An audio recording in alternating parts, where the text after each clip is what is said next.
Bon, bah, comme ça c'est fait. Kipco, prix du Jockey Club édition 2018. Regardons justement les forces en présence. Ils seront 18 dimanche à s'élancer sur la piste cantilienne. La liste des partants Hervé sur ce tableau avec Jean-Claude Rouget présent, notamment sans doute l'un des favoris. Oui, d'autant plus qu'on a vu un galop très prometteur récemment sur l'hippodrome de Deauville. Donc oui, ce sera sans doute l'un des favoris. Olmedo qui sera donc bien présent. 18 concurrents, 12 entraînés en France, 6 à l'étranger. Et puis hier, on a eu une petite surprise avec un cheval qui a été supplémenté. Il s'agit de Kay Victory pour le compte de Charles Appleby. On démarre dans quelques instants donc ce tirage au sort des places à la corde et nous accueillons ici Marine Sabadi. Salut Marine. Bonjour Manuela, bonjour à tous. Avec nous également Miguel Blancpain. Bonjour à vous Miguel. Bonjour Manu, bonjour à tout le monde. Grand moment évidemment, parce que c'est quand même, on va peut-être pas dire déterminant, ça peut être déterminant la situation dans les stalles de départ, Miguel. On verra avec les stats, mais je crois qu'on peut gagner avec n'importe quel numéro sur ce parcours assez classique de Chantilly, 2100 mètres. Non, c'est un parcours assez fair-play pour tous les numéros de corde. Regardez le tableau qui va se remplir au fur et à mesure de l'émission avec les différents noms qui vont venir s'inscrire en face de leur place attribuée dans les stalles de départ. Une édition qui a fière allure comme chaque année. Oui, un lot assez homogène, meilleure chance française, donc peut-être sans doute Olmedo, mais un lot assez homogène. Il n'y a pas vraiment un leader, enfin un cheval qui s'annonce comme une terreur, j'ai envie de dire. Attention, on a quand même un homme qui a participé au Jockey Club. Je sais. Oui. Respect. On y va, Marine, pour le tirage au sort donc, des places à la corde. Allez, c'est parti.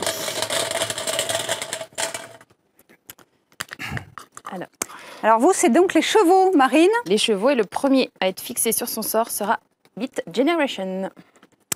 Avec donc Beat Generation, un outsider dans cette compétition, Miguel. Oui, Beat Generation, c'est un cheval qui est médène, un cheval qui vient de bien courir à Maison Lafitte, mais c'était un plus petit niveau. Ça va être un outsider, oui, dans ce prix du Jockey Club. On a eu tout à l'heure Carla Orlan dans notre émission au moment de l'information. Allez-y, Miguel.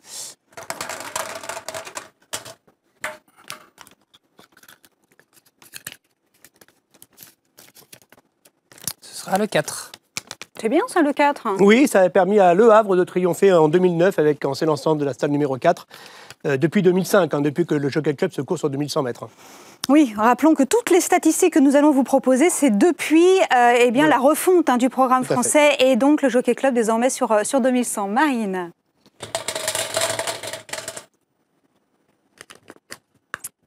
Alors. Eh bien, on s'intéresse cette fois à Kenya. Kenya, c'est l'un des atouts d'Aidan O'Brien, qui a donc 4 de ses représentants. Oui, qui était plutôt bon à 2 ans. Je trouve qu'il n'a pas trop confirmé à 3 ans, mais de manière générale, beaucoup de partants pour O'Brien, mais je ne trouve pas qu'il y ait une qualité énorme. Je pense que les Français vont être meilleurs. Vont être devant. Allez-y. Bon, pour l'instant, on est dans les outsiders. Pareil, Kenya, ça va être un outsider dans la course. D'ailleurs, Aidan O'Brien n'a toujours pas gagné de Jockey Club, on le rappelle. Le numéro 2. Pas de victoire depuis 2005, mais de nombreuses places. On peut penser à Bubble Chick notamment, qui avait fini 2e d'Aurelia Bellman, ou encore Shamkeir, qui avait fini 2e de The Great Gatsby. Mais pas de victoire. Des places, mais pas de victoire. On poursuit. Victoire.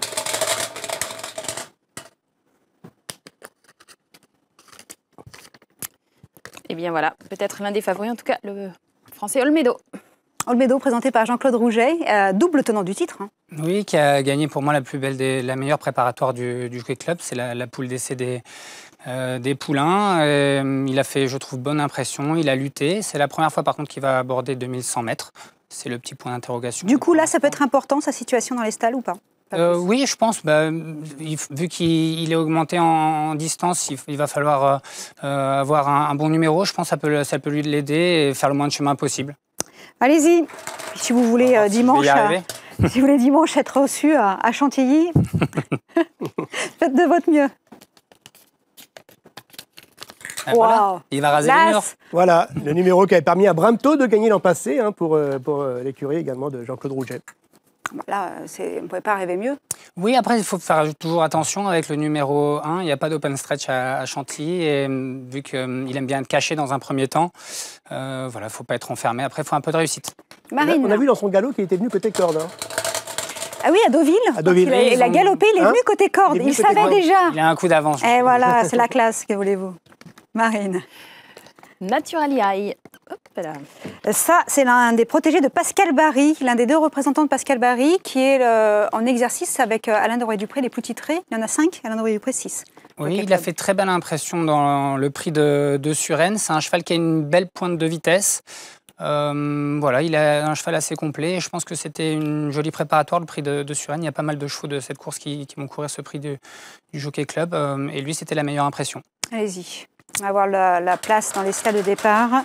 Je disais, Pascal Barry, 5 succès, mais alors, pas un depuis la refonte du programme. Ouais, c'était Blue Canary le dernier. Hein.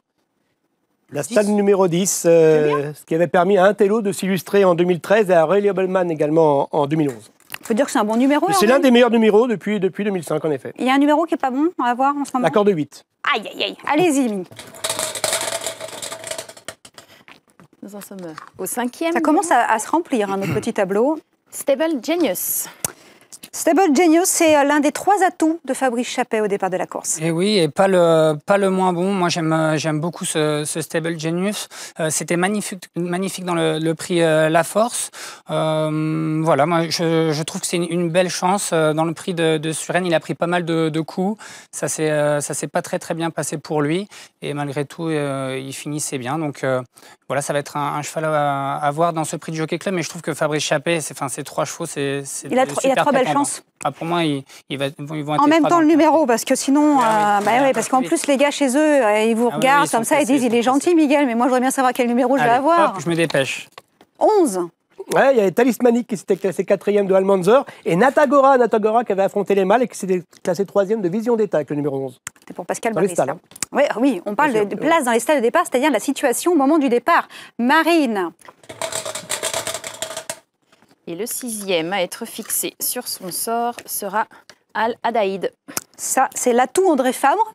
On ne l'attendait pas forcément au départ de cette épreuve, Al Adaïd. Oui, il faut faire confiance au maître André Fabre. C'est lui qui l'a choisi pour notre Jockey Club. Il a évité les préparatoires classiques. Voilà, il a pris des chemins un peu plus faciles et on voit qu'il a très bien gagné sa dernière course. C'était son Méden. Allez-y. Alors, autant Pascal Barry, il a gagné 5 fois, mais jamais depuis la refonte, autant ça se passe beaucoup mieux pour André Fabre depuis que le Jockey Club est sur 2100, puisqu'il l'a remporté au total 4 fois et 3 fois sur 2100. Aïe, aïe, aïe. Ah, l'accord de 8, guerre de réussite pour la stade numéro 8. On a vu Garir terminer 4e de Chamordal et Ward Écrit l'an passé 5e de Bramto. Donc c'est l'un des, pour l'instant, le numéro qui a le moins de réussite. C'est le moins bon numéro, Marine.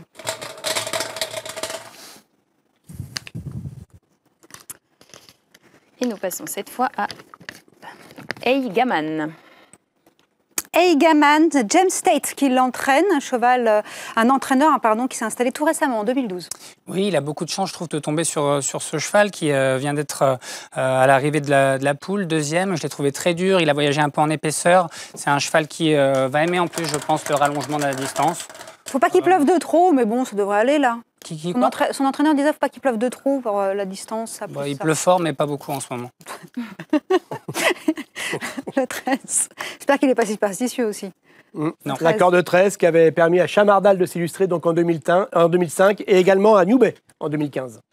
Donc belle réussite pour cette stade. Allez-y.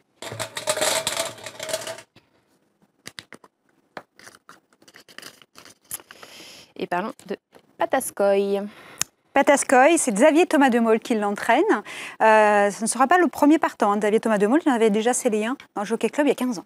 Et c'est un cheval qui est en progrès constant. Moi, que j'aime bien un petit peu son profil. Il nous vient de province, il n'a pas arrêté de progresser. Il reste sur une très belle 2e place du prix de Guiche, derrière Intelligent. Donc ça m'a plu.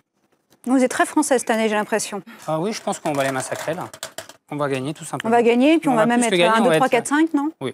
Bon voilà, ça c'est fait, c'est dit. C'est mon avis. Eh oui. Je ne vais pas y arriver aujourd'hui. Ah, la stade numéro 17. Alors bien sûr, pas beaucoup d'épreuves qui sont disputées avec 17 partants, mais il y en a quand même pas mal. On a eu Famous Nem qui s'était classé 2e en s'élançant de la stade numéro 17, 2e de Vision d'État en 2008.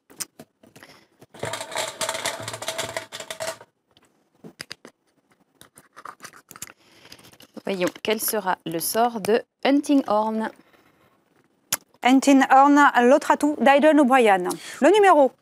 Oui, le numéro. C'est un outsider. C'est un outsider, moi je ne vois pas trop de chance. Ouais. J'ai bien vu, vous ne les aimiez pas, les 4. Pas trop, je trouve qu'il ne vient pas avec du lourd. Il y a que les seconds couteaux.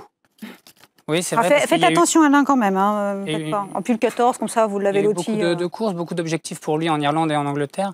Je trouve qu'il nous amène 14, pas de victoire, un des places, Top Trip et Zambezison, c'était classé respectivement 4e et 5e. D'accord. Alors dans les chevaux en vue, il y en a quelques-uns encore qu'on n'a pas vu, Marine. Et vous voyez que ce tableau se remplit quand même au fur et à mesure. Intelligent. Ah, Intelligent, un autre atout de Fabrice Chapelle, deuxième atout. Oui, qui a été rallongé avec succès là, dans le Prix de Guy. Je disais qu'il a bien gagné. Moi, c'est mon favori depuis l'année dernière du Jockey Club, donc je suis content qu'il y participe. Et voilà, je pense qu'en plus, 300 mètres de plus, ça va lui faire encore plus de bien. Malheureusement, un numéro un petit peu compliqué, le 16. Le 16. Saunois avait gagné en s'élançant de la stalle numéro 16. Et on se rappelle également de Zarak, qui avait fini deuxième de Almanzor, en s'élançant de la stalle numéro 16. Mais Saunois avait gagné. Ah non, c'est pas...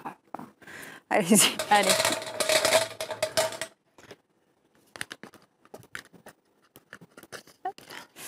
Cette fois, c'est Louis d'Or. Louis d'Or, Tony Castanera, qui entraîne ce poulain. Oui, qui a bien couru dans le Fontainebleau. Il est venu prendre la 3e place. Ça fait partie des outsiders de cette course. Je pense qu'il faut qu'il ait un bon numéro, mais le rallongement aussi va lui faire du bien. Il a couru la poule l'autre jour, 11e. Le numéro 9. Oui, pas de victoire. On avait vu Literato prendre une place. Island Rail, qui a pris également une place. Prince Gibraltar, Sky Hunter également. Donc pas mal de placés. C'est un bon numéro, mais plutôt pour les places jusqu'à maintenant. Pour les places, pour ce Louis d'Or, on va retrouver Tony Castanera, parce que nous avons de la chance. Nous avons une caméra chez Tony avec c'est Véronique Vervin qui est à son côté. Il a donc hérité du numéro 9 Louis d'Or aujourd'hui. Eh ben oui, tout à fait. Le numéro 9, Tony, très vite. Est-ce que ça vous convient ? Ouais, ça me déconvient pas déjà. C'est en plein milieu. Je préfère le 9 que le 18, quoi. Très vite, vos ambitions. Ouais, nos ambitions, c'est de bien courir. L'autre jour, on n'a rien vu. Il a eu une mauvaise course. Il était en 6e épaisseur, nez au vent, dans la fausse ligne droite. Il est rentré déféré de devant. Donc, la course est trop mauvaise pour être exact. On va voir s'il a le niveau de courir ces courses-là. Après, on n'y va pas avec l'ambition de dire on va gagner, mais déjà de bien courir. Eh bien, bonne chance alors.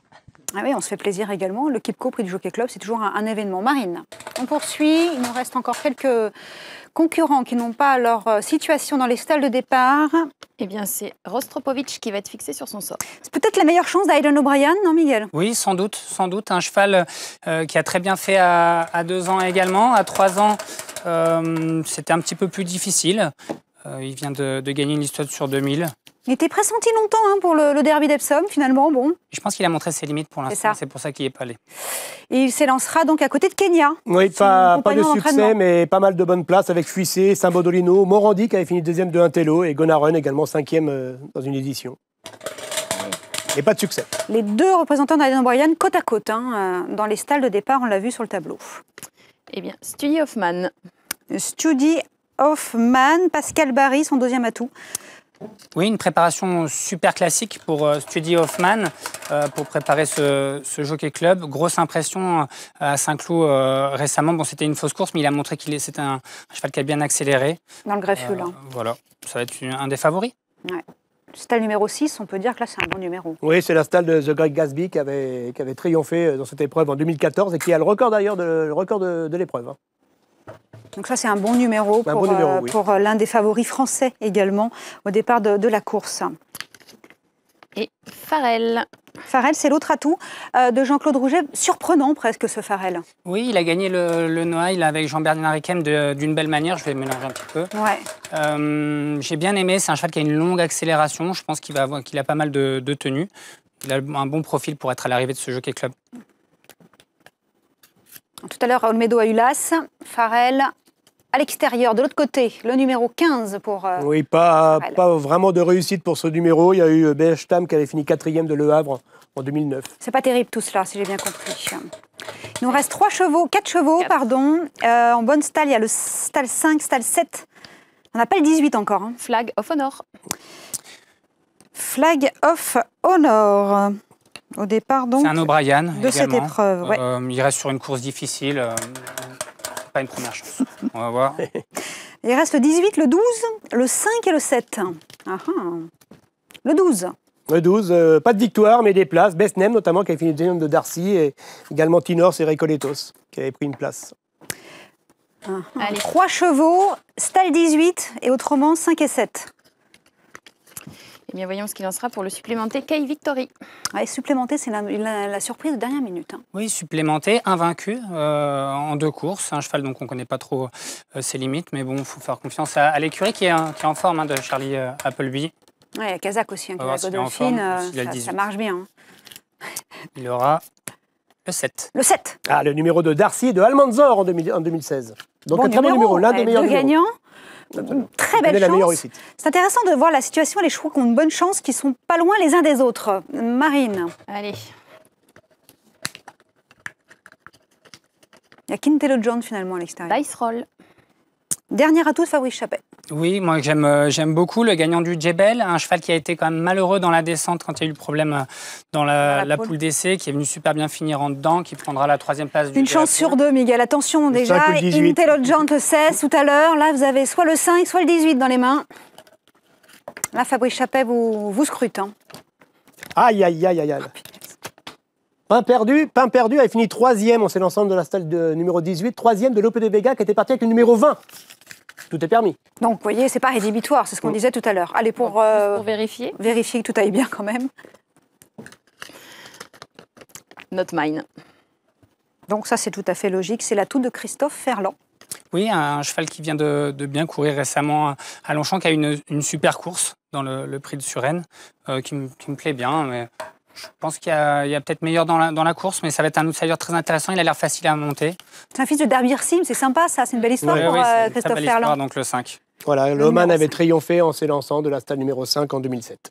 Un coup d'œil sur ce tableau récapitulatif du Kipco, prix du Jockey Club édition 2018, avec le numéro des chevaux et leur stall de départ. Miguel, quand on a un coup d'œil comme cela, quand on voit la vue d'ensemble des différents compétiteurs, qu'est-ce qu'il en ressort voilà, en 2-3 points rapidement. Que Fabrice Chappet ne doit pas être content, parce qu'il a, pour moi, les meilleures chances dans cette poule, avec des numéros un petit peu compliqués pour Intelligente et Dice Roll. Mais bon, ça a été gagné avec le 20, le Jockey Club, donc on peut un peu tout faire. C'est une course où ça va souvent régulier, il y a des intervalles et normalement, il n'y aura pas eu trop de problèmes avec ces numéros-là pour trouver le jour.